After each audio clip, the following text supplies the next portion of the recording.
Welcome back to the Painted Peach. I'm Mary, and today we are going to do a dupe.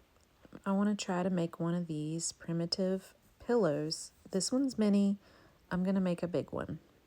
So I have a couple fabrics here. They're a little bit primitive. I have coffee stained them, and we are going to use a rub-on transfer from Essential Stencil, and we are going to rub it onto this fabric. Now, I am not going to lie, this took me literally 30 minutes to rub this transfer onto this fabric. So, if you're not a patient person, I don't suggest doing this.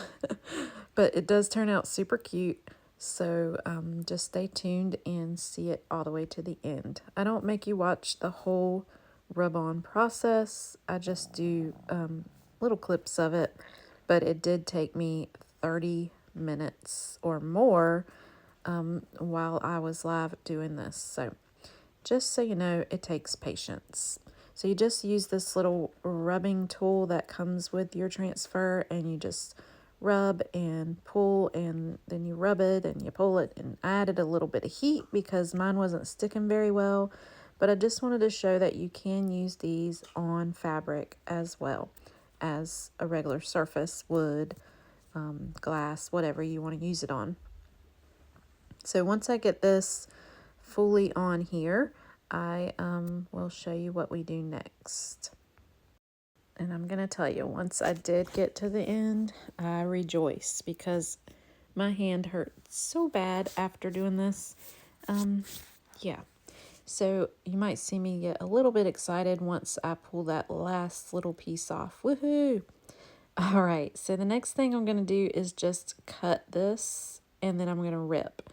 I like the ripped edge of the fabric, so I did not want to just cut a straight line. I wanted to add some little frillies on the edges of it so that it looked a little bit more rustic or primitive or whatever you want to call this.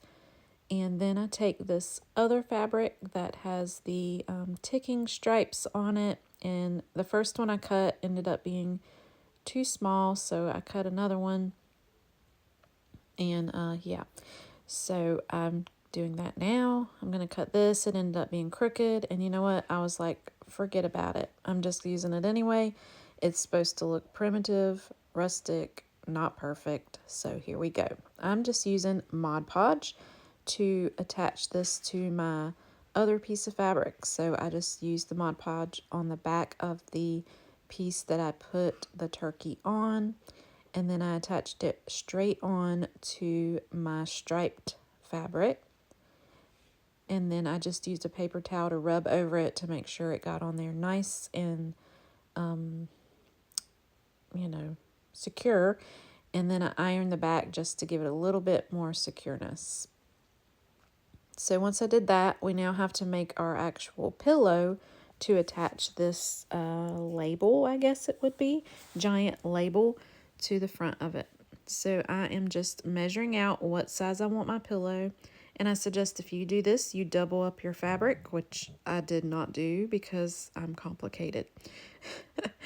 But I would double up the fabric so you have the front and the back at one time.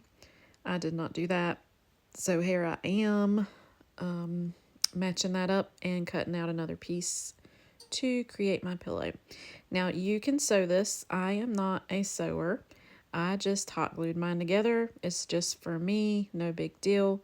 But if you were going to sell these, I suggest using either some fabric tack or sewing, or there's also that stuff you put in between there that you iron on. I can't remember what that stuff's called. But for me, I just used hot glue, and I did not go all the way to the edge. I kind of left a little edge on it that could make it look a little bit more rustic. And then I used some polyfill to fill that joker up as good as I could. I didn't want it to get real tight, but I also didn't want it to be all flimsy and floppy.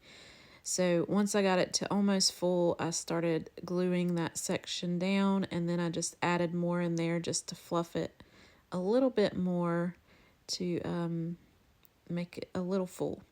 And then we just hot glued that turkey tag right on the front of it.